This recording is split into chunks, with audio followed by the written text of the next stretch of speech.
Maybe the whole revolutionary project itself, it's inherently against stories, is not predisposed toward any serious place for stillness, for silence, for rest. I guess it's like trails and blazes with the maple getting lost, sticking labels on lists on. Fake ladies and males get their shit on, made up and murdered like women gliding with their wings gone. Yo, what up? Welcome to Owls at Dawn. We are just two dudes from Southern California who studied philosophy, politics, and religion around the world and decided to start a podcast where we can bullshit with impunity. I am Austin Hayden Smith. And I'm Troy Polidori. And this week we're going to do something a little bit unique. We are going to, because we weren't planning on doing this, but the episode, the main segment, ended up being really rich and really long, so we decided to kind of just release this as a singular special interview episode. Yeah? Yeah, this is like when you just do like a bottle episode in the middle of a great television. Remember the episode of Breaking Bad when they just fought the fly in the laboratory for the whole episode? Oh, yeah! This is our like fly that. episode. Okay. But the fly is apophatic theology and Marxism or something. Cool. Yeah, so as Troy said, what we're going to do is we're going to basically delve into an essay by China Mieville that is called, what is it called again? Silence and Debris Towards an Apophatic Marxism.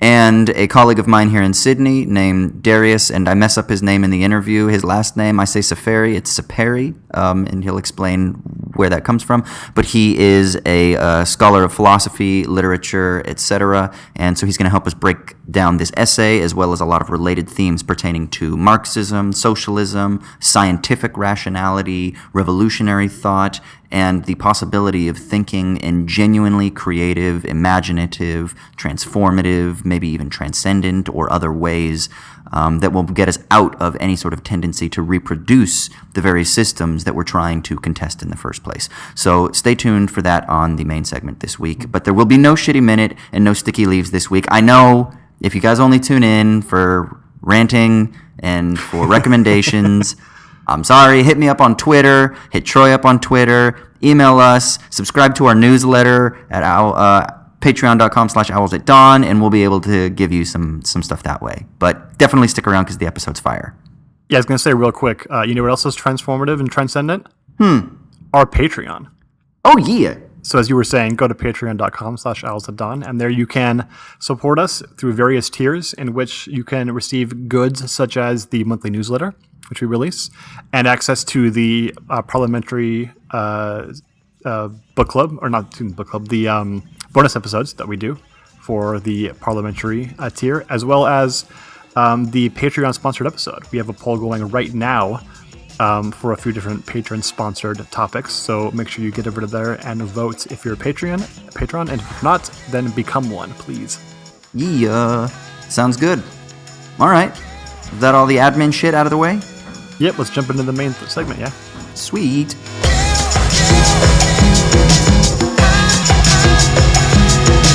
Sweet, so now we'll go ahead and jump into our main segment this week. As we said at the outset, we've got a colleague of mine, Darius Ferry. Did I say it correct? Seperi. Seperi. Yes, it's a common mistake. Yeah, because it's the PH. Yes. Is this a Persian? It's Persian. It's a Persian. Yes, it means Seper means the sky or the celestial vault. Oh, Jesus. So, did you give yourself this name? No, it's crowned upon. Yes. Okay. Well, cool. So Darius is a colleague of mine here in Sydney, and he is a lover of the history of literature, of wisdom, of philosophy, and a scholar of all of those things there. And do you want to just give just a brief bio of who you are and what you're studying and what your interests are? Starting with my birth, or yeah, I mean, whatever. Take the time. Or going back generations. Well, I was born in Iran, and I came to Australia very young. Have been in Sydney for a while, where I've been at the University of Sydney. And it's here that I have studied studies of religion, and philosophy, literature. And at the moment I'm doing a PhD, which is a history of philosophy or a history of ideas, where I'm looking at Renaissance philosophy, In particular, one specific Italian Renaissance philosopher by the name of Pico della Mirandola, who wrote a very famous treatise or text called The Oration on the Dignity of Man. And this was meant to be a kind of opening statement or oration to open a conference that he was going to hold in Rome in 1486, where he wanted to invite all the intellectuals of Europe to discuss 900 theses that he had picked himself. He'd written 500 and picked 400 theses ranging from philosophy, metaphysics, theology, to science, naturalism. And he even promised to pay all the intellectuals to come and he'd host them. And he was 23, by the way. So, nice. Yeah, just Where did the ultimate Twitter thread? Yeah, exactly. Exactly. He was a count. He was an aristocrat. He never worked. He just never took up his part of, or he kind of gave his brothers his part of the family inheritance, and he just paid for a whole train of scholars and translators to follow. This is what I'm saying, man. You know how in Inventing the Future they talk about building a think tank for the left, like a Mont Pelerin for the left? That's what he kind of did, but for philosophy. We just need these like rich philosophers with ancient aristocratic money to forsake their name and the tradition of being like wealthy snobs and invest in the development of ideas. We need more of that.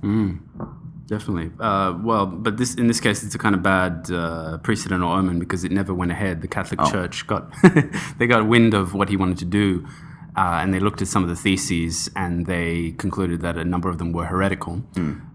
So the whole conference was canned or cancelled, and he had to flee Italy and so on. Anyway, I was saying that this text, The Oration on the Dignity of Man, was meant to open the conference. It's a very famous text in the Renaissance, and so I'm looking at Pico's work, his whole body of work, and in particular the influence of Islamic philosophy on his philosophy, including Averroes and Avicenna and figures like that.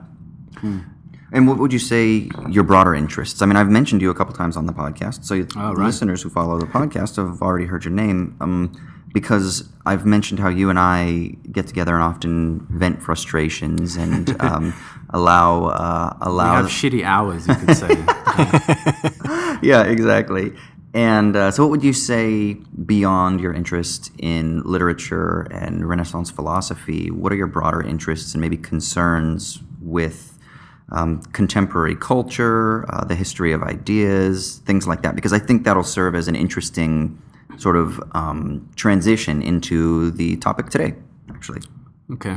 I think in terms of what you and I have been discussing in the last few months, what we've been frustrated by, it all seems to revolve around our search for things that have traditionally been classified as mythos, for instance, as dealing with that dimension of life that is not able to be accounted for through rational means, through the kind of ordinary language that we use to systematize and classify.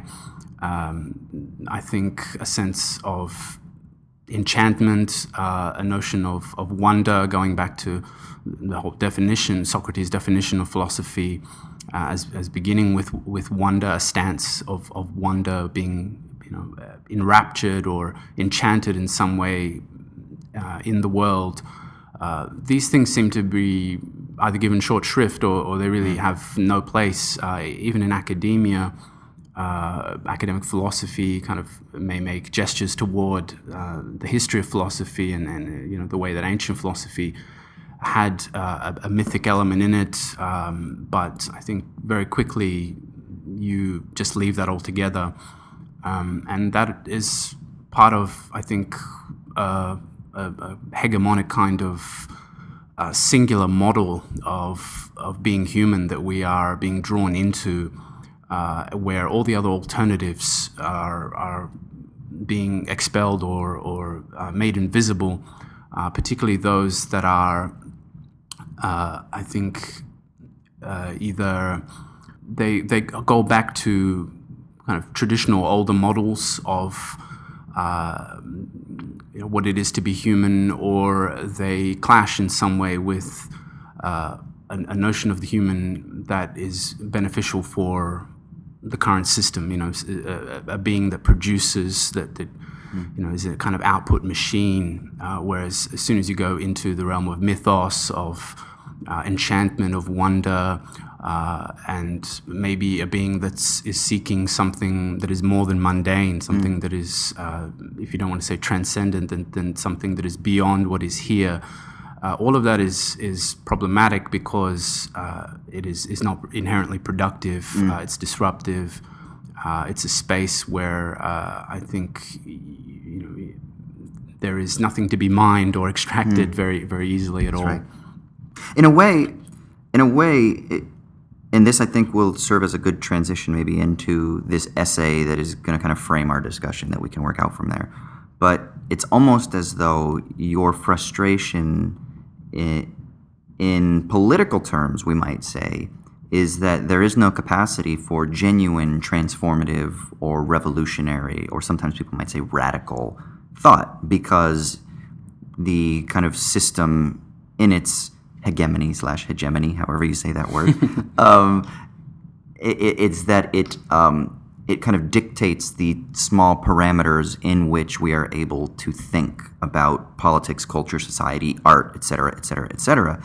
And those things are themselves encased within a larger dominating logic. And so it's almost as though your frustration, not intentionally, it's not like you're trying to be reactive in a sort of like revolutionary tone where you're trying to say, well, here's the capitalist system, I want to smash it so that I can be free. It's almost starting from a different frame, but kind of articulating something in like a parallel to that, which is actually I'm concerned in trying to release these flows of potency, whether it's in kind of reclaiming something, in a more traditional sense, or manufacturing something in the future, or realizing something, or creating something that just simply is completely qualitatively unique and other and uncompromisable in itself. And so there's almost like, in the way that you articulate these other notions, these notions that are not dominated by contemporary hegemony, is that there's almost like a revolutionary element within them, in their transcendence, or in their more than, their beyond. Would you agree? Yeah, absolutely. Okay. Absolutely. That's exactly their value. Okay. I was thinking, Austin, you just mentioned the idea of this like transcendent other, or mythos that exceeds the given, and how that's sort of in parallel to the we need to smash capitalism so we can be free thing. And as I was reading this essay we're going to talk about in a second, I kept thinking, I had a teacher once who said, in contrast to philosophy beginning with wonder, that philosophy begins with the what the fuck. Meaning philosophy begins when you realize that the current coordinates of the current system sort of interpolate something, maybe even yourself, your identity, in a way that just does not make sense, or that sort of programs you for suffering. And that when you realize that, you say what the fuck, and that leads you to intellectual exploration. That's and amazing. Yeah, go ahead. And I kept thinking that, it seems to me like the important thing here is to think about how both of those work in concert. Yes. So the way in which the what the fuck moment comes out then leads you to, now I have to imagine something different than the current system in order to get out of this state, right? And that's oftentimes the impetus towards wonder, right? It's not always just the extremely privileged person sitting in their lounge chair, drinking a martini and thinking about, some idealistic version of a better world. That's just not how it actually works, right? It seems to always work from a place of tension and contrast. Yes. And resistance, yes. Yeah, and resistance, that's good. It makes me think of sort of, we might say, like a secular theodicy, in reference to maybe the way that Barber talks about the secular as being a different kind of transcendent plane, right? The inability to let the what the fuck flower is precisely because the current system is a theodicy. It's that it has an answer for everything. It will justify everything for you. I mean, this is one of Marx's criticisms of religion, is that religion can justify injustice, right? And when people are suffering and screaming out, it says, no, don't worry, this is all part of God's providential plan. Capitalism does something similar. It says, no, don't worry, we just need more efficient markets. Or don't worry, you just need to consume more. Or don't worry, we just need to have better access to credit. Or something along those lines, right? Don't worry, you just need to have better equity stake in your diversified portfolio, in your mutual fund, or whatever. And so it's always got an answer. It's a theodical type of orientation, which again just makes me think that as much as we try to pat ourselves on the back for like breaking free from the strangleholds of the mystification of religion, that there's still a lot of mystification in our quote unquote secular age. And then the question is, in terms of critiques of the current system of capitalism, when you get to the stage where you have a kind of codified tradition, an alternate political economy, in this case, say the Marxist one, what happens when that itself becomes theodical as well? When it produces a theodicy so that it constantly offers solutions and therefore forecloses any possible disruptions, then you just have these alternate kind of theodicies, and all of them are closing down the possibility of really questioning, and the resistance is always then subsumed and encased once again. And that's part of what this essay that we're going to discuss, I think, tries to resist. So Troy, do you want to give a sort of brief intro to this essay, who wrote it, and kind of broad strokes, and then we can unpack it and then go from there? Yeah, I mean, I don't know as much about China Mieville as maybe you guys do, so his biography and stuff might be... No, he is an author / academic who is, he's British. I don't know what his background is. Do you know his background? It's mostly literature, I think. Yeah. And He wrote a pretty famous trilogy of sci-fi novels, I think. Yeah, he's written in sci-fi, and then he recently wrote one on like a nonfiction book on the October Revolution that was really popular. I think it's like one of those a verso book that got really pushed pretty heavy by them. I've heard him talk about it. I haven't read the book. I'd like to. So he has a sort of steep literary background, which you can tell by when reading this essay, because he draws from sources as varied as, like, I'm trying to think, like Nicholas of Cusa to poets to like theologians, like obscure theologians that like the average philosopher type, like Mark Taylor, that nobody fucking reads unless you're in like that world, right? So he has a very broad range of resources from which he draws, which might be to his detriment, but also to his benefit, because it can seem a little scattershot, I think, at times. Yes. But so there's a heavy literary background, and I would say first and foremost, he kind of comes through thought as an artist, I think, more than anything. And so, but yeah, that's kind of all I really know about him as an individual. Yeah, so the article is called Apophatic Marxism, or Silence and Debris Towards an Apophatic Marxism, excuse me. And the basic idea, I mean, we've kind of already briefly addressed it, is this idea of apophasis, right? Which, do you know what the Greek etymology is? Phasis? I don't remember what that is off the top of my head. Apophasis, yeah, apophasis. You know, I don't know, actually. But it's connected to the idea of negative theology, right? And so negative theology, at least in the Christian tradition and the Catholic tradition, is usually sort of placed in the Middle Ages towards a number of figures who had a more mystical element compared to, say, what most people would know as something like, you know, the like Dominican tradition of like Anselm and Aquinas, more of a rationalist theology stemming from like Aristotelian philosophy. The apophatic theologians, the negative theologians, had a very different orientation in that they wanted to sort of preserve the transcendence and uniqueness of God by refraining from saying anything positive or predicating anything about God in the same way you would about sort of natural objects. And so to sort of preserve that distinction between nature as God's creation and God, they would only say what God is not, and often involve themselves in like seeming surface level contradiction. And in order to sort of preserve this notion that both that you can't say anything positive about God, and also that whatever you say is never definitive, because our language, in some sense, is unable to sort of grasp or represent the truth of God in the way it can with, say, nature. Yeah, he mentions, and I remember when I was at Nottingham doing my master's in a department that was very heavily indebted to via negativa and sort of certain Neoplatonists. We studied this theorist, or this ancient thinker.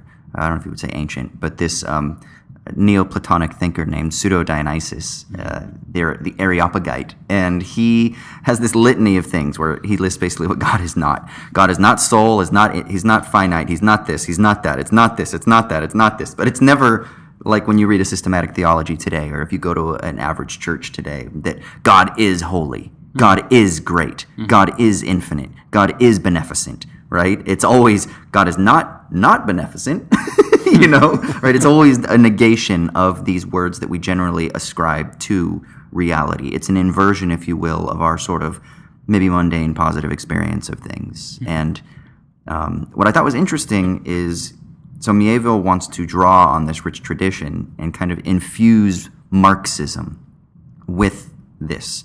Can you kind of say something, Darius, about what he's trying to do? Why does he want to infuse Marxism with this apophasis? Right. I would also just point out that this is a kind of worldwide religious, spiritual tradition that you find. You could point to Advaita Vedanta in India, which the first word of that Advaita literally means non-dual. In that it is saying that things are not, you don't even say that all reality is one. You simply say it's not two, it's not dual. And so the kind of European or Western mystical thinkers, we find many times their parallels in other world religious traditions. I'm from Iran, as I said, and obviously Sufism or Islamic esotericism has an extremely rich tradition of apophatic theology, of via negativa. Many of your listeners will surely be aware of Rumi, and his philosophy and his poetry is always revolving around the unsayable. And he, like Aquinas, famously kind of went quiet at the end of his life, and he said that everything that I've ever said has been like tripe. It's kind of worthless. It's valueless. And this is, of course, a very, very common. So he would fucking hate the fact that he's been memed all over to death. Absolutely, and like, yeah, if he was alive and he went on the internet and he found that his like quotes had been mined and put in front of like sunsets and like beaches, and that like Anthony Robbins style motivational speakers were using him to like make people kind of more successful and have a better life and get what you want, I think he would have been horrified. The whole idea is to be shattered, is to start with a kind of sense of being ruined. I've told you before, Austin, that in Persian classical literature, or you could say Sufi or mystical literature, there's a repeated use of words that mean ruin or to be ruined. Kharab is one of them, or virane, which means ruin, viranegi, ruination. These are things that could mean, they have a literal meaning of like, buildings that are ruined. But the metaphorical or the allegorical meaning is very, very rich, and all these mystics and poets like Rumi lean on that metaphorical meaning very strongly, because to start with ruins is everything for them, and to undo everything.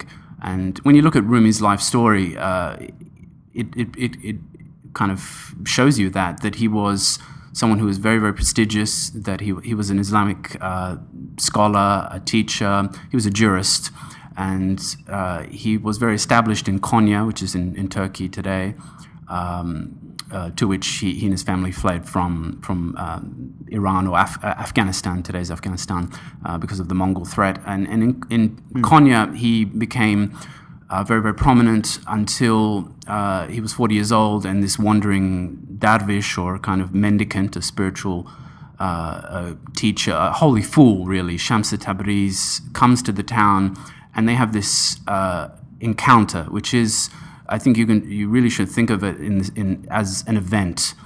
In sort of a kind of Badiouian sense. It is, for Rumi definitely, and probably even for Shams Tabriz, the other figure, this is an evental encounter. Nothing is the same afterwards for either of them. Obviously, we have Rumi's side much more. And for Rumi, it's an encounter with everything he doesn't know. He has always been prized for his explications, his expositions, for saying, for teaching, for guiding people, and suddenly someone comes and he is immediately struck by being kind of unable to account for himself, and he is challenged and provoked by Shams Tabriz, who says to him, "Look, you are kind of puffed up with knowledge. It's a very kind of Pauline provocation he gives to him, but you don't have love. You don't know love, rather. Not you don't have love, but you know what." What do you have? What could you ever say about love and the fire of love? And this whole encounter then really is what spurs Rumi even to write poetry in the first place. Before this, he's not really a poet, and after this, he can't stop producing. There's just an outpouring of constant, ebullient flow of lyric poems that are always about seeking and being drawn towards the transcendent and the divine, but then always the frustration and the collapse of the struggle, the search to say or to speak that moment of unity, and the inevitable crash into the limits, and this is, I think, therefore, something that it's a very rich resource that Mieville wants to point to. I'm not sure, I can't remember if he mentions Rumi, but he mentions Ibn Arabi. He mentions a lot of, beside Suru Dionysus, a lot of other figures from around the world who have been in this tradition of pointing to the limits of language. But in terms of the political aspect of this, to go into that, I think he's very concerned with what you call the theoretical element in capitalism. He sees that as being reproduced, I think, in the Marxist tradition, in the critique of capitalist political economy. He thinks that it has really been encoded through a kind of logic that is either technocratic or is predicated on certainties. He talks about developing a politics of the unsayable.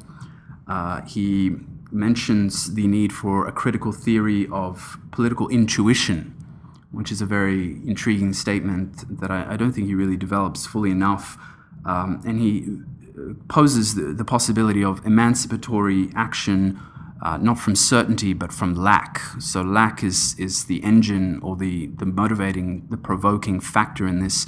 And that's why I mentioned Rumi's and other mystical poets using the word ruins and ruination. And in fact, this whole project, the wider project that Mieville's writing this essay for, is all tied to a kind of politics of salvage.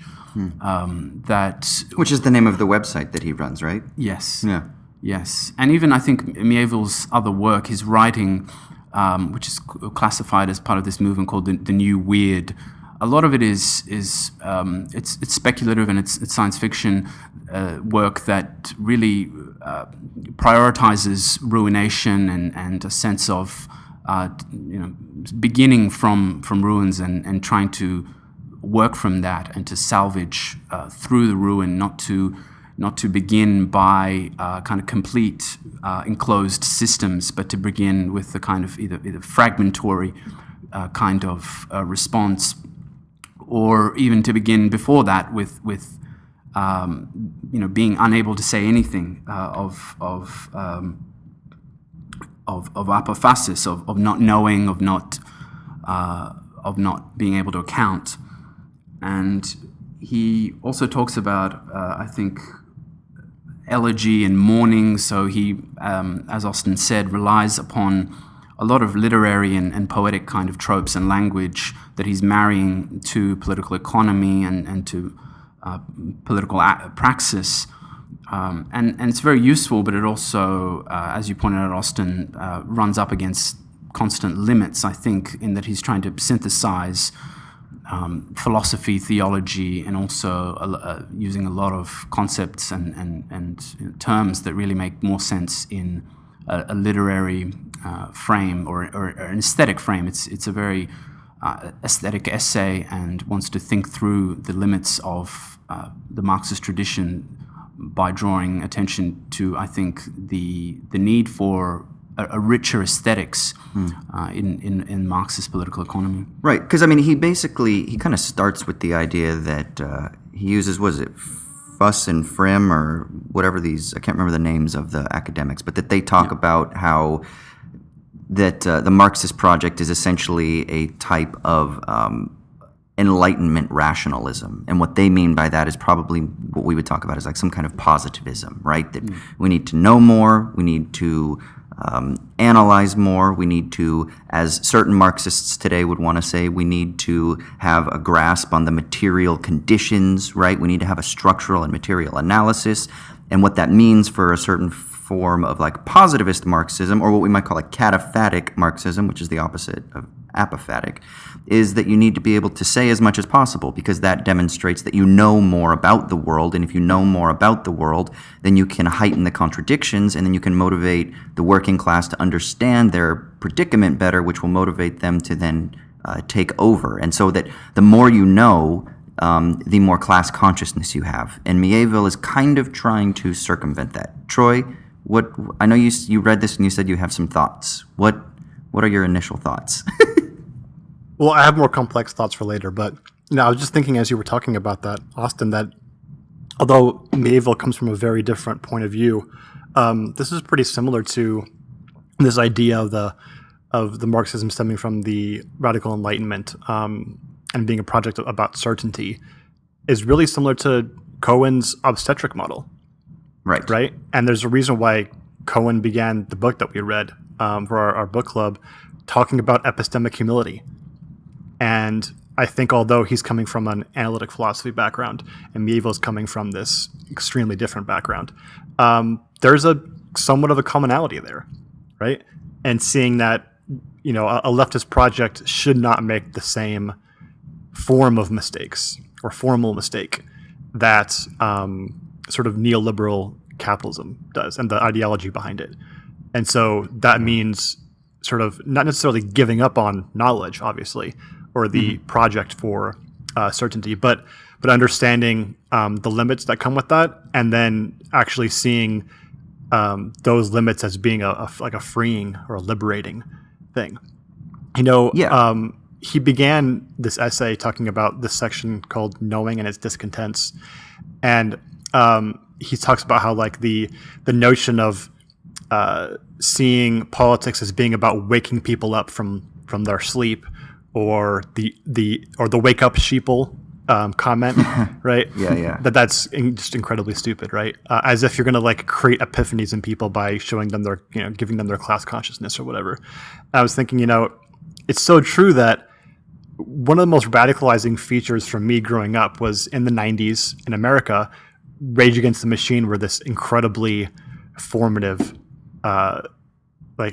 media experience, like being able to listen to their music and seeing how they just said, fuck you to everything authoritative in the country. In the 90s, when in America, the general notion was that things are going extremely well and there's no problems and we're set for life, pretty much. It was the end of history, right? And that Rage Against the Machine could not exist right now. Like they would be they'd have to be ironic or they just wouldn't be good. Like they would just be kind of like laughed off. And there's a reason why I don't think anyone talks about them anymore, because they were formative for a time in the 90s, and then they kind of served their purpose. And now we kind of have gone past that, right? And you can think of them as just being one example of how we certainly can't have this mode of we're just trying to wake people up by giving them, or like transplanting knowledge into them. Sort of like the notion of Paulo Freire calls it the banking notion, of knowledge, where you're just kind of transplanting knowledge into a student rather than like helping to transform the conditions rather under than which you are a student. conscientization. Yeah. Right, a transactional model of knowledge. In a Yeah. sense. Yeah.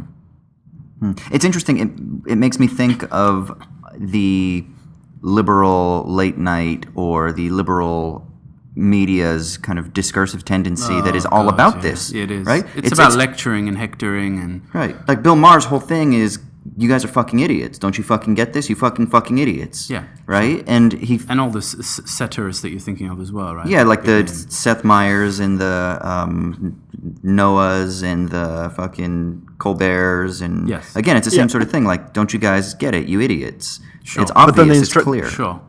The it instructive began thing under about Bill Bush. Maher, though, is that the people that he's calling idiots and trying to quote unquote teach or whatever don't watch his show, and he knows that. It's purely So- at the so it ends level up of enjoyment church. for people Yes. who agree. Yeah, it's it. absolutely Let's church. do church. Yeah. That's it, man. It is at the level of enjoyment. It's total self-referential jacking off. Yeah. But I think this was less dominant when it began, right? Under Bush, it was not John Ovell, but who was Stewart. before? Jon Stewart, right? It really began there, and there it was.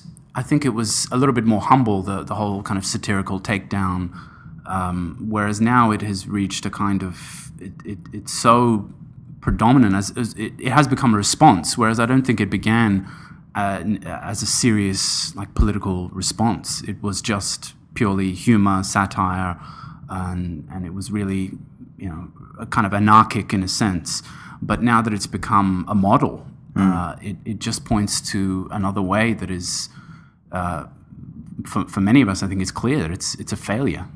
And it's only buttressing the extreme center. Even exactly, more. right. And, Right. and I think that's part of what Mieville's concerns are, is that what appear to be useful responses just because we feel the pressure to say something, do something, to critique, something has happened and we can't tolerate it, so we have to all tweet about it, write about it, be angry about it, be outraged. That whole production of output and response, to Mieville, I think, only exacerbates the problems because it grounds them, it solidifies them in a sense, it gives them more purchase, and it doesn't really undo them or critique them in any serious sense. But the harder thing, I think, is to step away maybe in many cases and instead of rushing to respond or to formulate some kind of a response, even if that feels more uncomfortable, he's thinking that we would be better served by staying in that zone of discomfort. And his point is really that many of us, even in the kind of intellectual circles who are have a more sophisticated critical response to capital, in this case primarily he's thinking of the Marxist tradition, even there is this habit, there is a kind of training of the mind, and I think he's really trying to talk around consciousness itself, about perception, how reality is perceived, how we speak to one another, and all the problems that come from habituation in all those fields.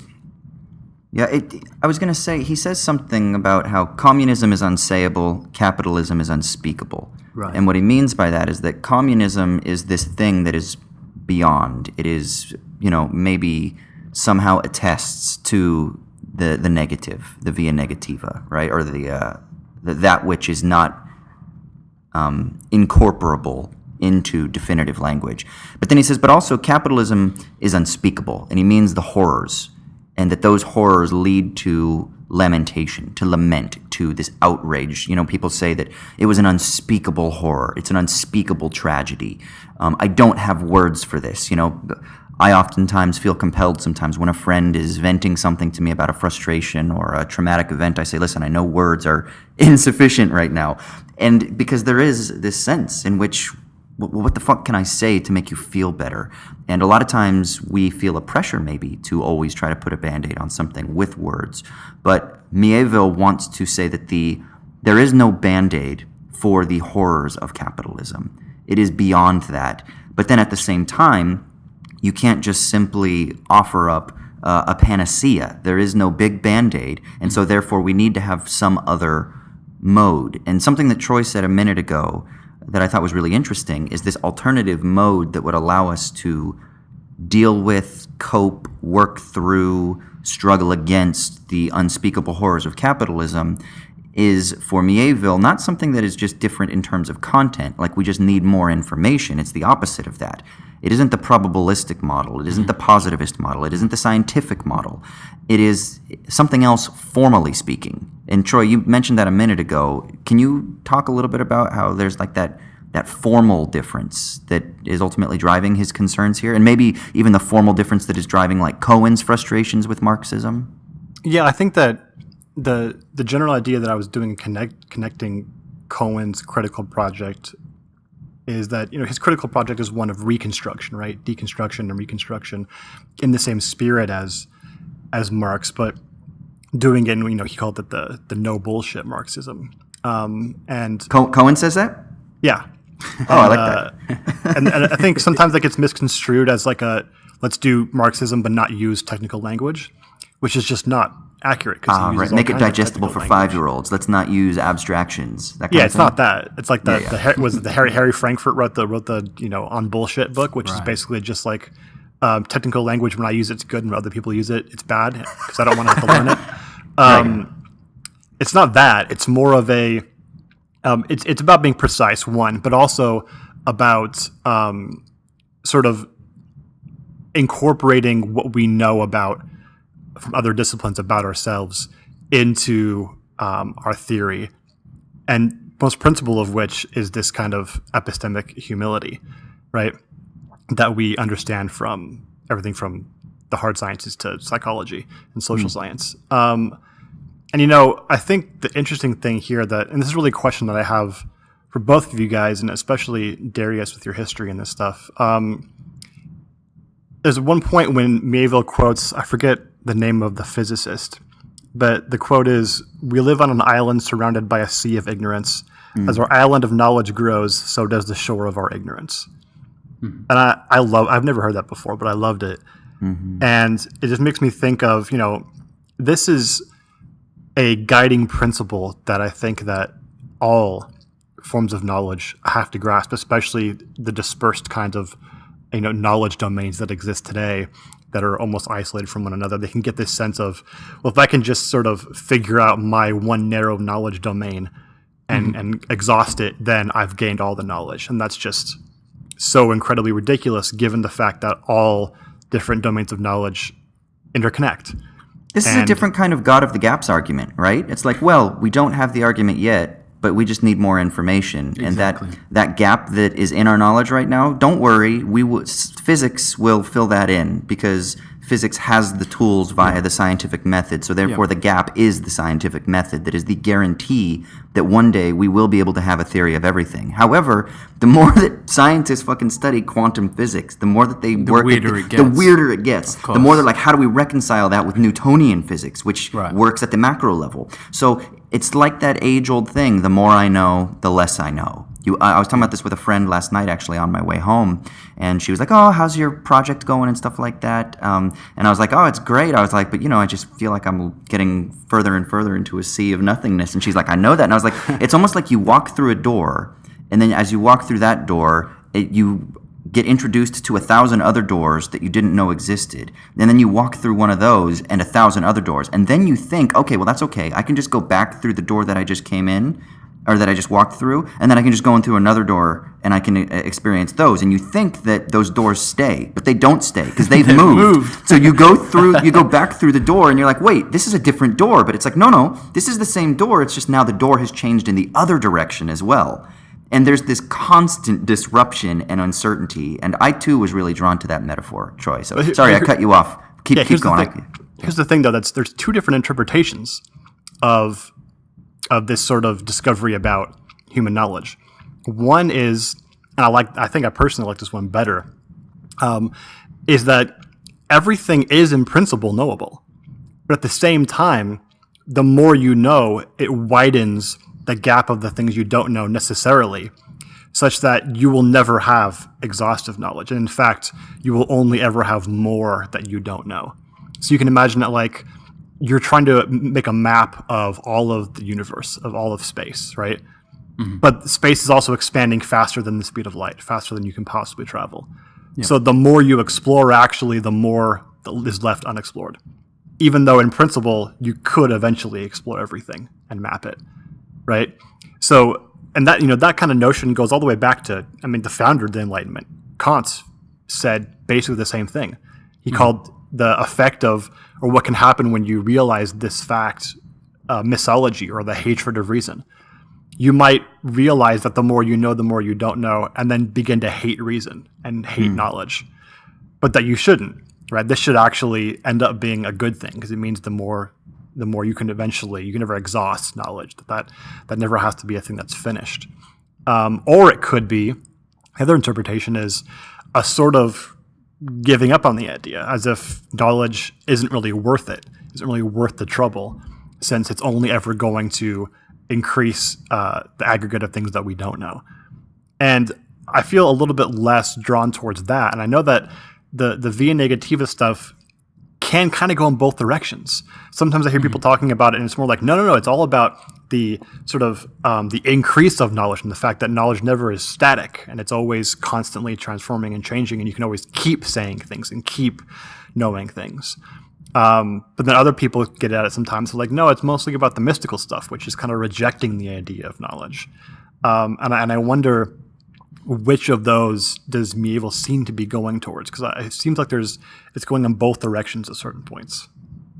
Yeah, I agree. I think he appeals to both of those. There's a moment where he points out that to begin with, not knowing and via negativa doesn't mean that you have admitted to, or that it necessarily leads to total ignorance. But I think he wants to retain some notion of partial ignorance, and that's why he appeals also to Nicholas of Cusa and his doctrine of the doctrina ignoranta, or a kind of spurring on of knowing through an admission of ignorance, which can fit either of those models that you just outlined, Troy. But I think he's also concerned. At one point, he does mention the bad infinite. And when both of you were talking about, just before, about how the more one knows, the less one knows, and the greater there is this drive and this pressure, then therefore to pursue more and to accumulate more information. I think that is part of Mieville's concern, that this is precisely the Hegelian bad infinite. And to get off that train altogether. Can you just briefly describe what that is for listeners? I think it's basically like sequential infinity, right? That you can just keep adding a number and it just endlessly increases. It's not a true absolute that is beyond maybe that which is quantifiable. Yes. Right? It's the mathematical infinity. It's the scientific infinity, that we just need more and more and more and more. Yes. And then we'll approach the absolute as long as we have enough of that in the sequence, right? Yes, exactly. And it's working within that framework that Hegel says is the bad infinite, whereas the true infinite is that which is sort of beyond that. It is the absolute in his work. So the problem there is precisely the presupposition that through accumulation you can finally eventually arrive at the infinite. And as you pointed out, Austin, that is very much the model that we have. And sometimes we really are made aware of that when we criticize this thing we call scientism, for instance, associated with, I guess, the errors of positivism also. And we've had, some very good critiques of that. I think of a great philosopher called Raymond Tallis, who's actually a neuroscientist, and he's written, very, very strong critiques of the logic of scientism in philosophy even. And Mary Midgley, of course, her critiques of scientistic logic.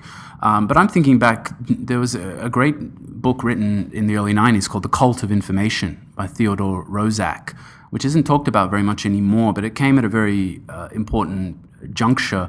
And that was when computers really started to dominate contemporary society. And his critique was that as this burgeoning information technology revolution, as it was called then, was really starting to seep into every facet of contemporary culture, and even into it was making kind of essentially very strong epistemic claims, and it was starting to inform contemporary epistemology. His critique was that there was an essential confusion between information and ideas, and that people who were pushing the computer as with a metaphor of understanding behind it, a kind of model or a master metaphor for the human mind and human cognition, they were essentially using a variation of this Hegelian bad infinite, where simply through an accumulation of information we could arrive at a totality of understanding, whereas Rozak's critique was that, well, ideas don't work through accumulation. They're precisely different from information in that you can't just add up a whole bunch of bits of information and get to an idea. An idea is more like an intuition. It is arrived at through either experience or simply some moment of intuition, exactly, a kind of revelation or an insight, I think. Mieville does point out that precisely that we need a kind of theory of political intuition, which he doesn't really outline.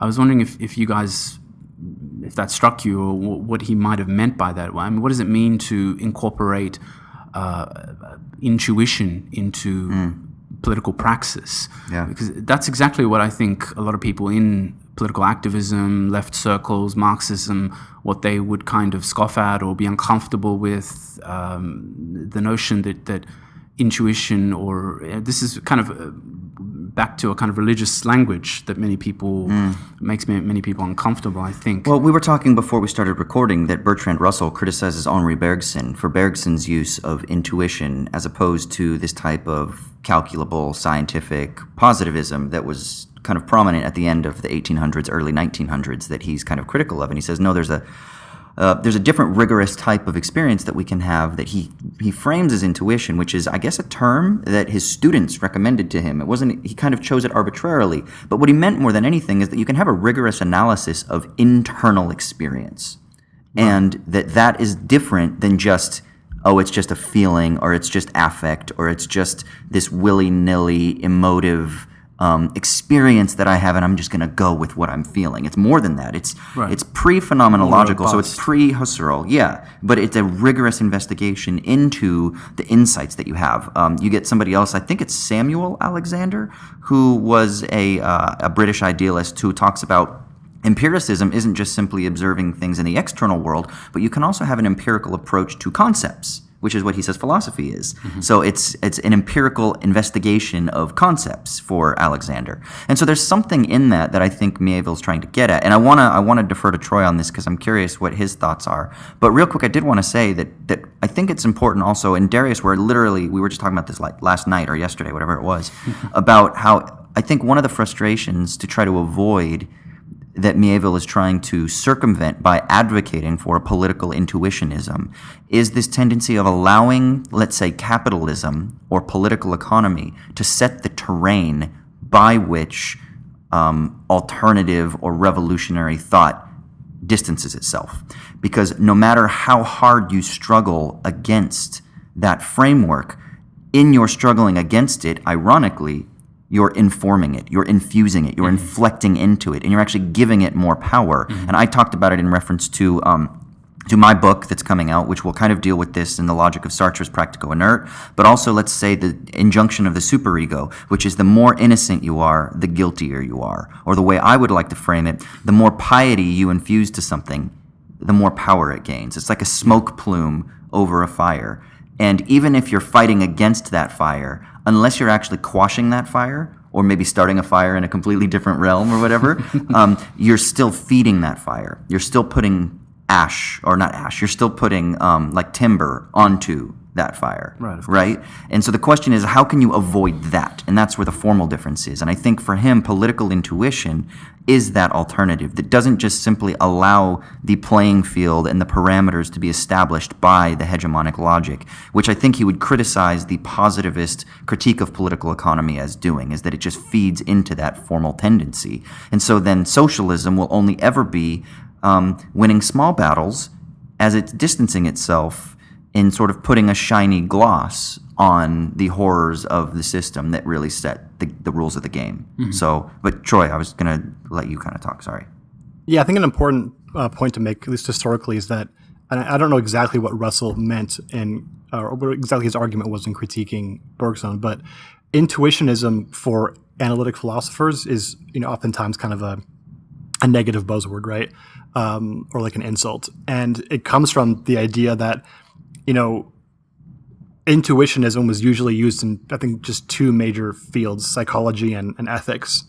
And in psychology, psychological intuitionism was basically like the methodological approach of psychology in the 19th century, right?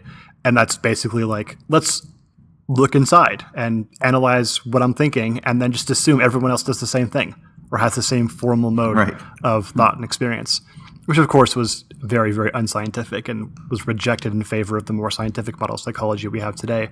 And then in ethics, intuitionism stemming from like the British intuitionists like G.E. Moore was kind of how do we know what's good? Well, we know what's good by just thinking really hard about it while we're in between our cricket matches and our sherries. And when we do that, all of us, Oxford and Cambridge graduate students and professors will come to the same intuitions, and that must mean that they're true. And that was obviously, very much centered around their own experiences. So it's used as an epithet, intuitionism, because of those sort of methodological approaches that intuitionism took. And that, of course, is not at all the methodological approach of Bergson or of the way intuition is used in other areas in philosophy or other disciplines. And so that's, I think, maybe where the mistake or the confusion comes in for someone who maybe is steeped in like the analytic philosophy realm as opposed to some other realm. But that does mean, and then you mentioned, Austin, this idea of like an internal phenomenology. There's actually, even in analytic philosophy of mind today, there's like a small kind of burgeoning movement for reviving the idea of internal phenomenology by analyzing thought. Not Is this as the internalism versus externalism debate? Well, no, that's a different thing. Okay. But it's more about whether or not there is a phenomenology besides just the sort of experiential phenomenal kind in the terms of like the way you see and hear and smell. Those are obviously phenomenological, right? But what about like thinking and cognition? And for a long time, philosophers in America and in Britain thought, thought is purely intentional. It's the kind of thing that a machine can do. This is where you get like all of the functionalist arguments about what the mind is, coming from like Hilary Putnam and others.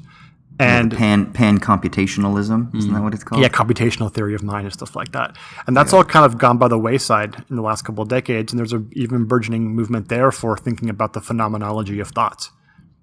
So it's kind of arising, it seems like everywhere, even in the least likely places. And I think that's super interesting because there's something about even argumentation, and logic that's you can't fully capture with just pure syntax, pure, moving around pieces on a chessboard, right? The kinds of things that a machine can do by itself. And that's really interesting, I think. And there may be some opportunity to like some cross-pollination between continental philosophy and analytic philosophy here, in thinking about what this internal phenomenology and the phenomenology of thoughts and what these things might be like and how we can kind of capture some of these more esoteric and abstract concepts without sort of being reductionist about them and trying to make them just the operations of individual symbols or something like that. What do we think then about the idea of the viability and then maybe even the value of a political program that intentionally pursues this? Like, it seems to be great for academics doing a podcast, and maybe even for people listening. They're like, yes. So it seems to, at least at the surface level, immediately, it seems to be like, okay, so is this just merely a personal endeavor? Like that you personally start to engage in these like non-positivist, non-scientific ways. And of course that would be just a sort of like psychologism of, I think, what Mieville is trying to advocate. How does this play out politically? How does this play out socially? What does this mean? Like, how do you build communities? How do you build quote unquote class consciousness or whatever it might be through the via negativa? And he does mention a couple like Marxists, like Benjamin Noyes in particular, who I really like. He's written books on Badiou that I think are great. But how do you incorporate this into a literal political program without it just sounding like woo-woo, right? Is this the part where we're silent? Yes. Probably a few minutes silence. It's a huge problem, obviously, and he doesn't give any solutions or answers. Well, you can't. That would be like the opposite, well, right? That would be a cataphatic contradictory. apophaticism. Yes. Well, he does. Yeah, he does seem to want apophatic and cataphatic Marxism to work together in some sense. He doesn't say how. One of my basic problems with the essay is that it does. I don't think it thinks enough about what cataphatic Marxism allows or doesn't allow, and precisely its limits, and how it may be the very cause of the refusal to make any room for apophasis. And that has to do with the historical roots of the Marxist political economic critique, and its post-revolutionary history, and precisely being a kind of something that comes after the Enlightenment. And I don't think Mieville really wants to wrestle with that, because it leads to some basic kind of problems and contradictions that I think maybe the whole revolutionary project itself is inherently against, or is not predisposed toward any serious place for stillness, for silence, for rest. It is inherent, from the beginning, principially, it is about action. And I think contemplativity is always going to have a difficult place in something like cataphatic Marxism, which he doesn't really deal with. And he even does sort of normatively, or he does seem to be positive about something that he calls a radical Prometheanism. I guess he just means that in a general sense of a kind of just a political, critical rebellion, a rebellious critical spirit, or thinking critically. But if you really take that word and that notion of Prometheanism in a stronger sense, then it just brings back the problems, because the whole myth of Prometheus as this god or spirit who steals fire and therefore gives ingenuity and cunning to human beings is precisely that it's a kind of rebellion against an ontological metaphysical order, that it gives human beings this unparalleled power to intervene, to create, and to themselves be artificers and makers. But it also, of course, is precisely the beginning of all the woes and the problems of human beings, in that it never stops. It creates an endless thirst for greater ingenuity and for more intervention and more making. This is the logic of techne. Exactly, it is. Yes. It is. And so there, I think the kind of silent or implied partner in all this is a kind of Heideggerian critique of misuse Troy. of technique. Oh no, we shouldn't go there. But it it doesn't really. The essay is kind of limited in what it deals with technological or technocratic logic, and how far apophasis can really help, and how we can bring an apophatic tradition into a world where everything does seem to be inherently dominated, even the Marxist critique, by Technocracy. Technocracy. This is what. So I've mentioned this on the podcast before, and I didn't say it clearly, but I've been thinking about this. That we tend to think of technocracy as being something very limited in like the American technocrats or the European technocrats like Macron, who is just relying on experts and explicit like scientific data analysis Like and a panel of men and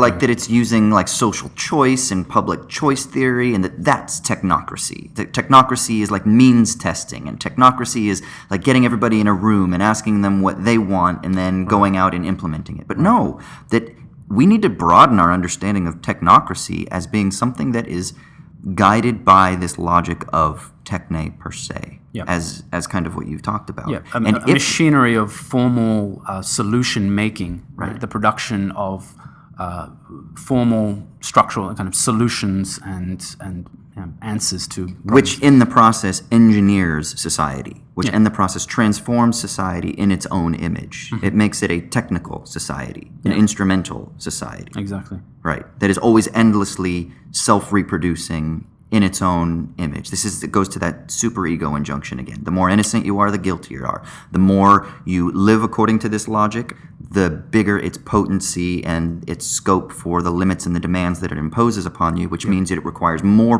piety and more obedience, which then makes it even bigger and larger, which then requires more, and it's this self-feeding, this self-referential feedback of exponential increase. Exactly. Right. And so the question is, okay, if we buy that, and if we buy the idea that the Promethean idea is a sort of subterfuge of the ontology, like for me, I'm kind of thinking that, okay, this is perfect. So this is a critique of the metaphysics of presence, and this is where Derrida and Deleuze and a metaphysics of difference is literally a transformation of that metaphysic of presence that literally cuts under, that subverts, that destroys, and that actually offers a positive understanding of how to build a sort of revolutionary program that is conditioned by a different logic, because it doesn't assume the logic of techne. It's very critical of that, and it wants to kind of work within a post-Heideggerian landscape and a post-technical critique, and it's trying to think from within a completely different metaphysical frame that would allow that. For Troy, you might not love the Deleuze-Derrida stuff, but I think that Meillassoux would fit into this. Badiou would fit into this, right? These sort of like post-metaphysical reconstructions of metaphysics. Those projects, Prozorov's text, I think might fit into this, right? What do you think, Troy?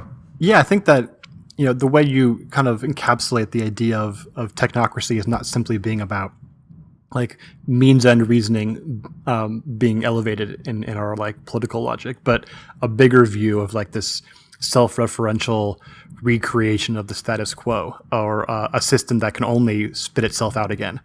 I like that, and I think that all the different figures we're talking about would have a sort of similar critique of that kind of political logic.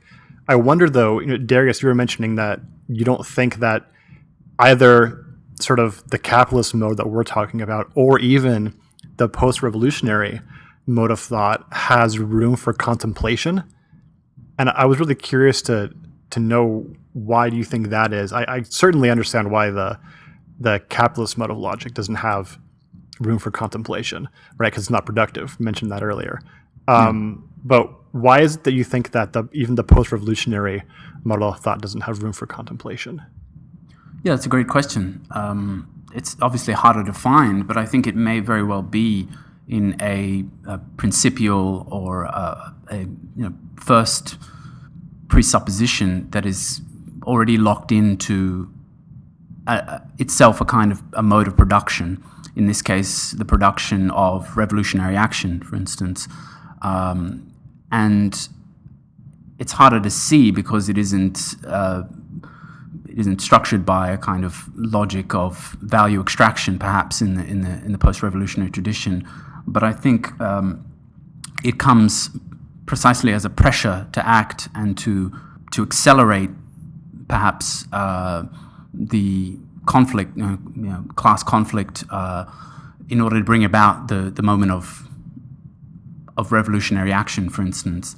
But I was thinking more particularly of essentially the whole positivist Marxist tradition, and where it may very well be the whole reason asking if not the whole reason the positivist Marxist tradition is limited in this way that we've been talking about is not because it may have presuppositions at the very beginning that don't allow for any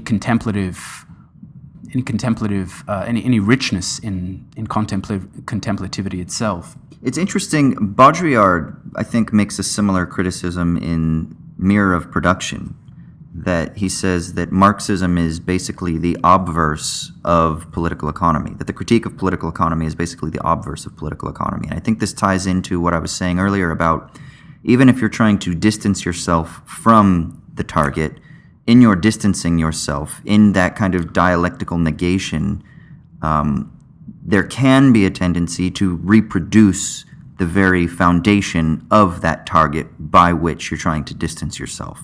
Yeah. So there isn't a radical enough break. This is Deleuze's criticism of Hegelianism, that, one of his critiques is that you're still thinking from that framework of identity. We could talk about a metaphysics of presence or a metaphysics of identity. And when you do that, you're still reproducing the notion of the absolute that frames the discourse in the first place. In the frame of like Barber's text that we're going through, that you're still working within a plane of transcendence. And so the idea is how can you then think for Deleuze, how can you think of a radical immanence that would break from that tendency to reproduce the very logic of transcendental thinking or transcendent thinking itself? And that's why you get people like Badiou who talk about the event. Or I think even Sartre in The Critique of Dialectical Reason, I think that's what he's trying to articulate. It's why he says Marxism has stopped. What Sartre means when he says that Marxism has stopped is that he believes that there's something endemic within the logic of Marxism itself that reproduces, by the logic of totality, we might say a dogmatic metaphysics, that reproduces a sort of like tyrannical or a, what's the word I want to say? That it reproduces the conditions of alienation, but within a different guise. And that because it's still thinking within what he recalls, or what he refers to as seriality, which is his sort of reworked word for alienation. But it's still erecting mystification, but it's the mystification of being ignorant of your metaphysical presuppositions, which are dogmatic themselves. And so therefore, in your epistemological framework, which you think isn't metaphysical, you think you're just doing science, but really you're being epistemologically arrogant because you think you have the absolute in your back pocket, which again is that God of the gaps kind of framework. And I think that's where a lot of these kind of postmodern critics and post-structuralist theorists are kind of coming at this from, is they're trying to think like, what can we do, man? We have to think outside post-World War II, outside of these logics that seem to just reproduce themselves. And I think that's where a lot of this frustration comes from. And I know it kind of sounds maybe like I'm begging the question here because I'm kind of like circling around it. And I think that this is very difficult. And I don't really know what the answer is. And Mieville doesn't prescribe anything. So the question is how do you break from this what seems to be a loop? But maybe it's not a loop. Maybe it's a Mobius strip, you know? That doesn't help. No, maybe it doesn't. But Sartre refers to it as a spiral. He says you kind of you recircle around these places that you've been before, and you recircle the terrain, but every time you do, it's at a different intensity or a different variation, a different speed. It transforms it. And it's that idea that I mentioned before of kind of like trying to go back through the door that you just entered, and when you go back through the door has changed. And you enter a different world and you say, I thought I just came from this place, but you didn't come from that place. Right. Because that place itself has been changed. And I think a philosophy of immanence can provide that. Like Barber says, this idea of the cause being preserved in the effect, but the cause itself being constituted by the effect. This idea of like expression through signification. Or I know Darius would probably like the sort of Neoplatonic idea of emanation and reversion. Right? And I think that Mieville would want to prescribe something in that world, but I don't know that he has the resources, in this essay at least, to think that. Does that make sense, Troy? Yeah, I'm wondering, is part of the potential and promise of contemplation as a mode of thought because we seem to be locked into this this dual or this binary of like either we're reproducing the status quo or we're reactive towards the status quo. Exactly. You're right. Yeah, exactly. And so we need to break out of that so that we're not constituted by what is, but instead by what could be. What could and be. contemplation is the mode can by we even- which you achieve that. Can we just say real quick that even in the reactive, that is reproductive, right? So the Yeah. reactive is essentially reproductive. So you're either fully in it or you're on the outside, but just stretching the margins unwittingly in your reaction to it. Yeah. And that's the insidiousness of it, that it is unwitting, but that if you dig down deep and you really analyze it, that there is always a reproduction of what is that is going on. And that's why the whole essay is, its strength is that it is constantly pushing for creativity, for I think a new mode of art or an artistic mode of political praxis. It's the sensitivity of aesthetics that Mieville is trying to bring into the Marxist tradition or the critique of capitalist political economy is precisely that it wants to draw upon something that is like what the imagination does, which is it is the vehicle in us that allows for what could be or what might be to pour forth. And here I think it would be useful to put the essay in some sort of productive tension, as difficult as it is, given that the essay is still dealing with, I think, political economy largely.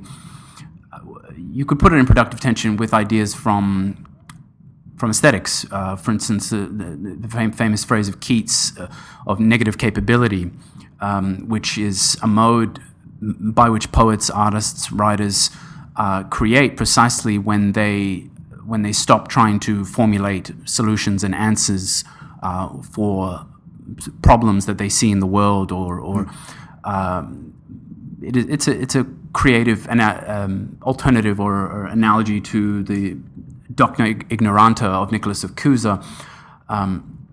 And there was a very famous essay written by a literary critic, James Wood, that I think was very, very useful. It came in the early 2000s, and it was a critique of a number of writers like Don DeLillo, like Salman Rushdie, like Zadie Smith, and he analyzed their novels, Jonathan Franzen also, and he came up with this term that had quite a bit of purchase for a while. It was called hysterical realism.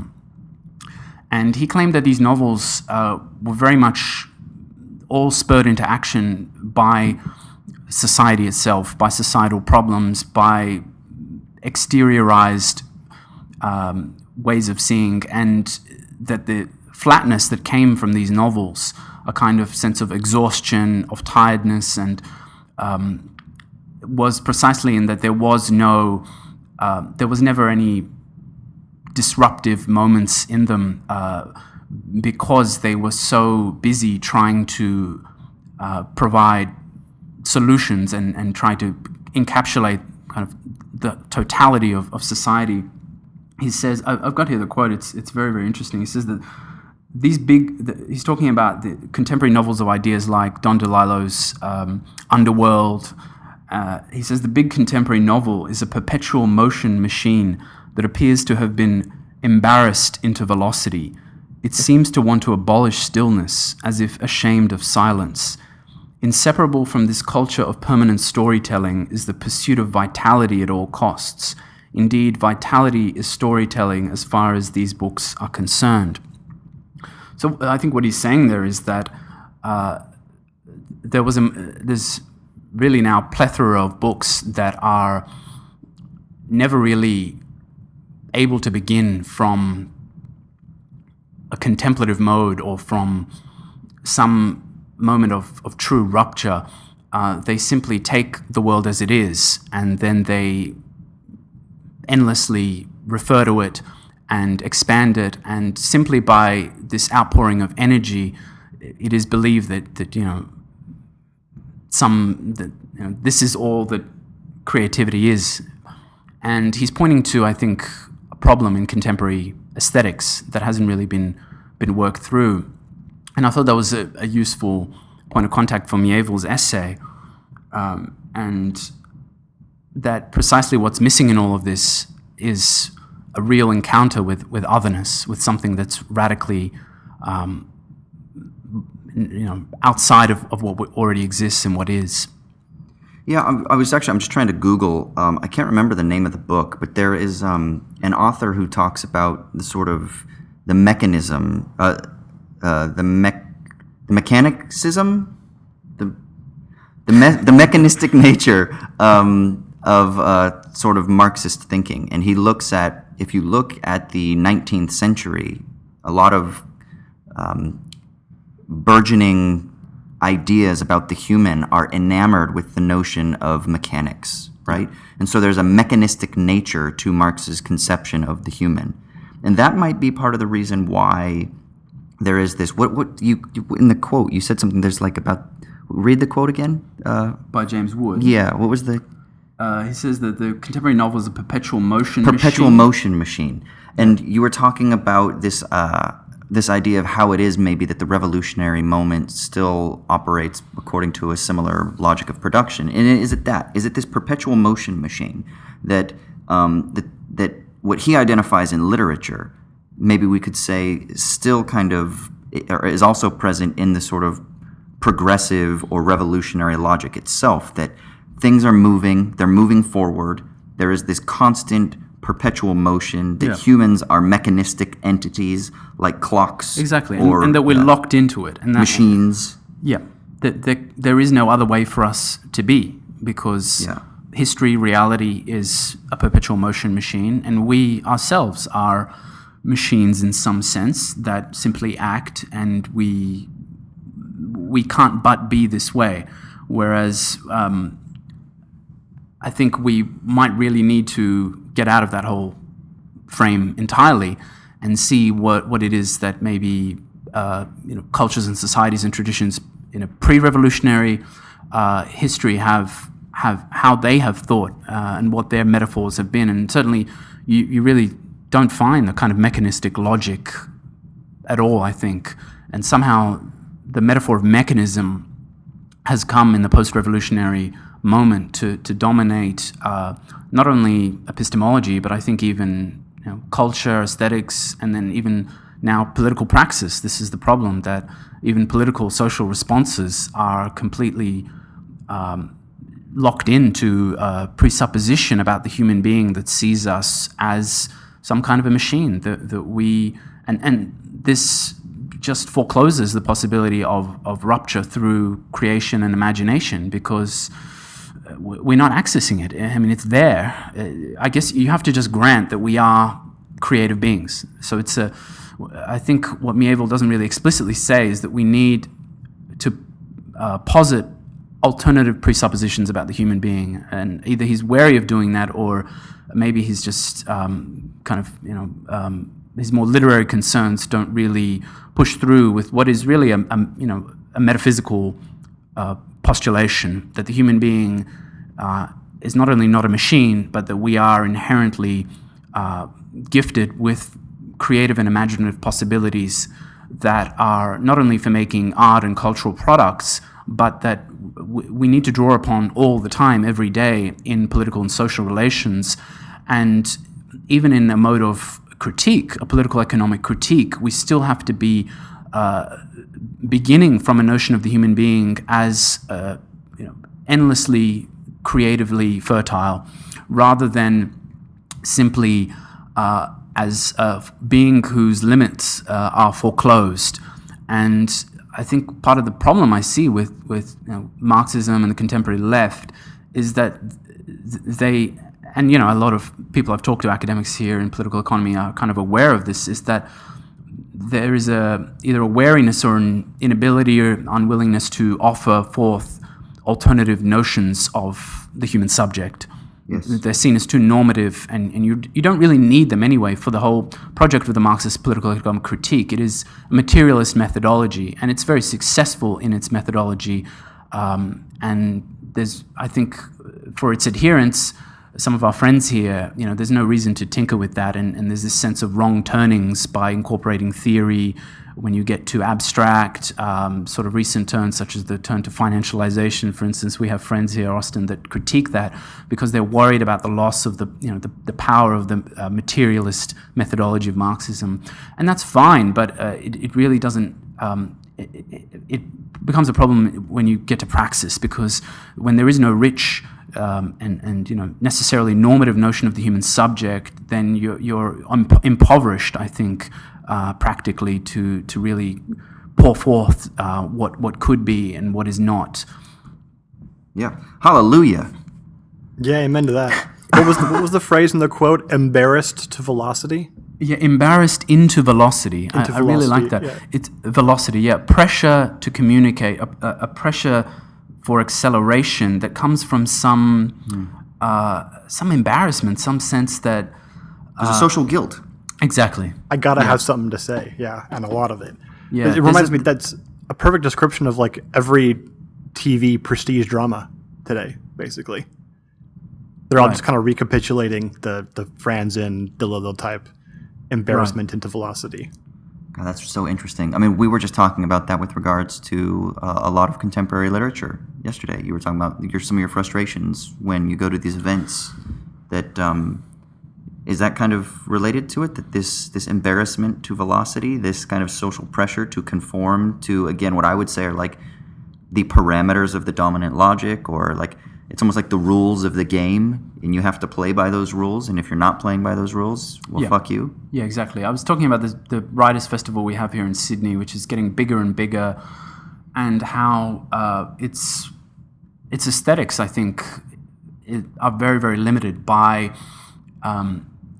being able to really continually comment upon current pressing social and political issues. And the whole festival this year was dominated by things that are really to do with the world of journalism, I think, or news, current affairs. Let's talk about post-truth. Let's talk about Trump. Let's talk about Me Too. Let's talk about what's happening in our society. And absent entirely was any notion or concern for creativity itself, for what it is that we even value in the arts and in writing, and in the power of that, in the richness of the human imagination. And I do see an emotional logic to this, that when we use words like embarrassment or guilt, they help us think through why we are kind of locked in to this very surface critique that reproduces what is, even as it so strenuously and maybe even sincerely protests and is outraged. Well, it's a debt. It is a debt. It's a debt. This book that I'm reading by Eli Ayachi talks about this, that there is a philosophical debt to this transcendent plane that establishes the rules on which we play. So that guilt pertains to this debt that we think we owe. And you have to keep servicing that debt. Yep. And you service that debt through the repayment of interest payments, right? Yeah. And of course, that's speaking metaphorically, but there's something similar here that's going on. That there are demands that are imposed upon people in the form of like structural readjustment programs, but at a conceptual level, that you must feed these restructuring, these austerity restructurings that are taken away, that, well, you can't think about the imagination because those things have been defunded. I'm using air quotes right now. Does this metaphor make sense? Yeah. Okay, yeah. Right. These other things that maybe previously were taken care of in a sort of more robust social system, certain things are separated, and those things have to be privatized or just completely excluded.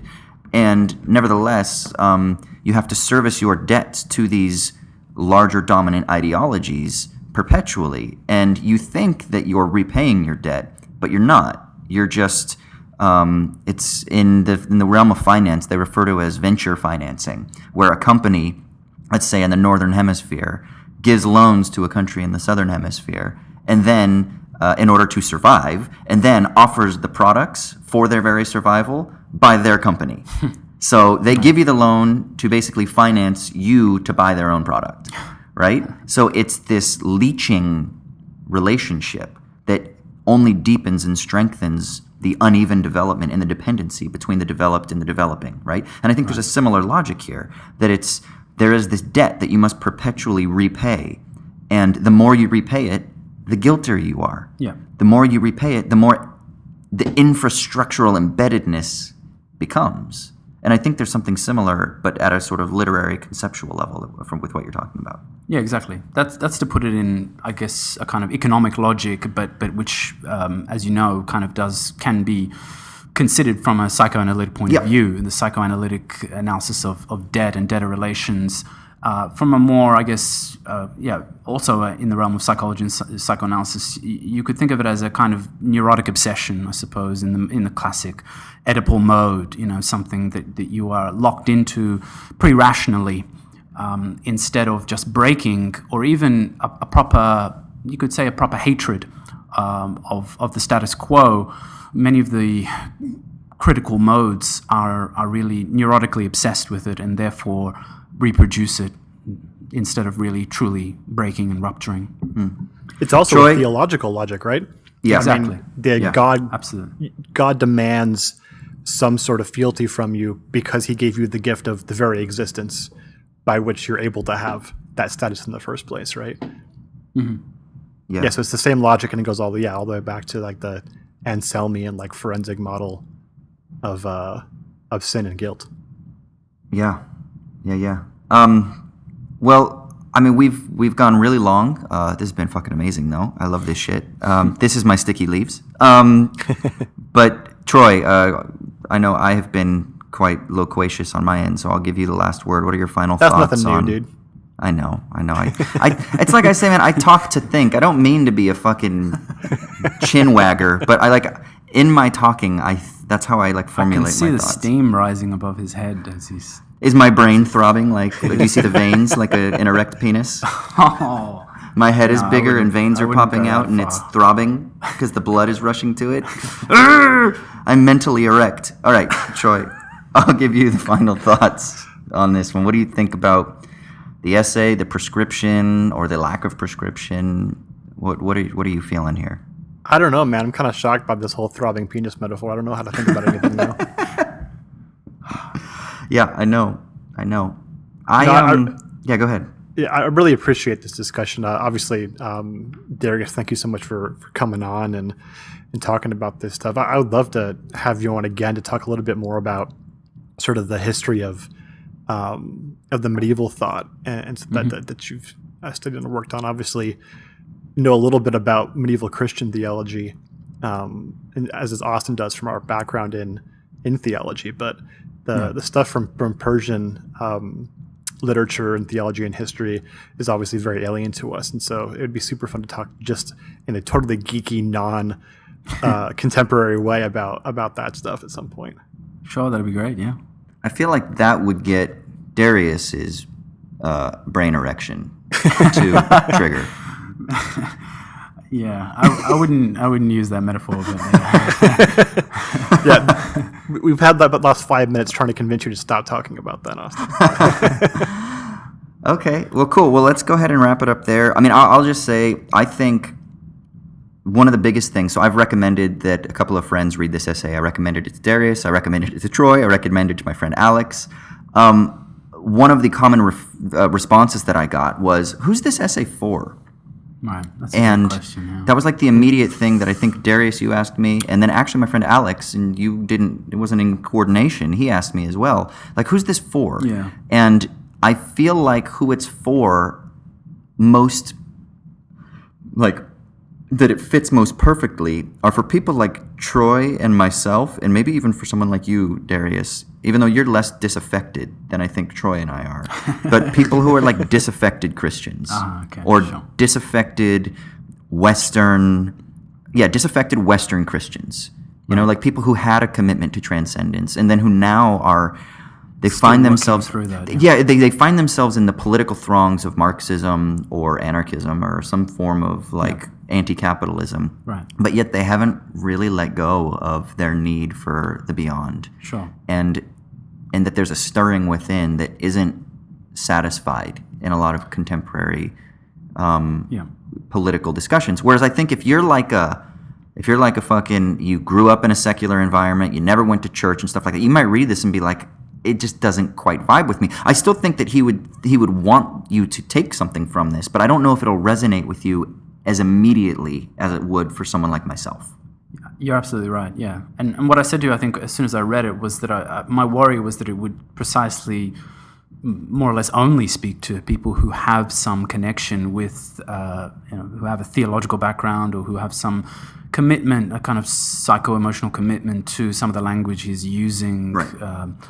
Even a term like apophasis for yourself and Troy with your religious backgrounds, it really has a purchase immediately. And if you have no connection with that, no familiarity with that, I was worried that it may not really deliver very much in terms of provocation and inquiry. I wonder if it's not just for people who, obviously the apophasis stuff has purchase for people with a theological background. But I do wonder if, Mieville himself, I don't know about his religious background, but someone who's more invested in the literary sphere, as opposed to the more purely academic or scientific mode of thought, might find some purchase there as well, given that literature and art in general is going to have this quasi-religious reaching for transcendence. Absolutely. That also might be an appeal. And when he does mention things like mourning, like grief, and there's a wrestling with trauma, which is a very contemporary subject, prominent subject in contemporary literature. I think a lot of essays are being written about trauma or trying to write even through trauma. And Mieville's essay would be productive for anyone in that field, precisely insofar as that it may get them to think about the potential, potency and value of things like trauma and ruin and a political praxis or aesthetic program of starting with salvage, but also the potential pitfalls of that, and insofar as trauma right now, in being kind of everywhere in the contemporary culture and in art and aesthetics, it can very easily be subsumed back into the logic of the status quo. You see that in the most kind of unpleasant cultural products, things like what we call disaster porn, a kind of fascination with apocalypse, and even going into the kind of rather tedious nihilism of someone like Zizek. It's kind of taking Mark Fisher's idea of capitalist realism and then saying, and then just not really understanding that as a provocation and a call to rethink and to begin with some vitality and freshness, but saying, well, that's it, and just to be fascinated in a kind of either a neurotic obsessive mode or even a titillated fetishization of destruction and apocalypse. And trauma as a trope in writing literature, I think, suffers from that. And there's been, I think people are starting to think about that ever since that very, very famous book, A Little Life, came out by a Hawaiian-American author whose last name is a bit difficult to pronounce. But it's a book with a tremendous amount of violence in it, and it all stems from a trauma of abuse in childhood in one of the characters, and it is so I think dominant that it's so overwhelming in its violence and in its use of trauma that it really becomes, in a sense, it loses any claim it has to really be human in any sense. It starts to verge into something that is fetishized and is a gratuitous form of trauma and violence. And so Mieville's essay should really maybe speak to people from a literary background and get them to think of how trauma and ruin and destruction can be enriching insofar as that it's not going to be only insofar as that it's not going to be enclosed again in the logic of what exists. Yeah, well, let's end there on some things to think about and consider in this extremely long episode. But yeah, awesome, dude. Thank you for coming on and chatting. And I'm sure that people listening have been introduced to 1,000 names and 1,000 books that they need to go out and look to. I know I have. I've been Kind of like writing a Mieville's couple. essay. Yeah. Yeah, exactly. Yeah, exactly. So, So sick. So we'll go ahead and wrap it up there. Yeah, Troy? Yeah. Thanks so much, Darius. Thank you, guys. That was a pleasure. Thank you. Sweet. Come on, I've got a day to discover you slaves getting paid, getting rich on days off. All right, that was so good. That was so rich. I'm glad that we just made this the entire episode because it was worthy. And there were plenty of sticky leaves and shitty minutes, I think, in the episode. Maybe it's the audience's job to pick those out. It's like a scavenger hunt Yeah, I like for that. shits and stickies. Yeah, that sounds good. Well, cool. So I agree. Like I said, I've talked about Darius on the podcast before. He's become like a muse in the flesh here in Sydney. So now I've introduced him to the rest of the podcast world that subscribes. So yeah. So thank you guys for listening. If you want to follow us on Twitter, you can owls_at_Don. You can follow us on Instagram, same owls_at_Don. You can email us owlsatdawnpodcast@gmail.com. Also, you can leave us a review, and if you give us a 5-star rating, and in your review you ask a question, Troy and I will address that question at the top of the next episode. And what else am I forgetting? There's something else, I know. You can also support us on patreon.com/owlsatdawn. And I can only think of one other thing, dude. Oh, what do we got to do? Das Vidania, Amerikanski.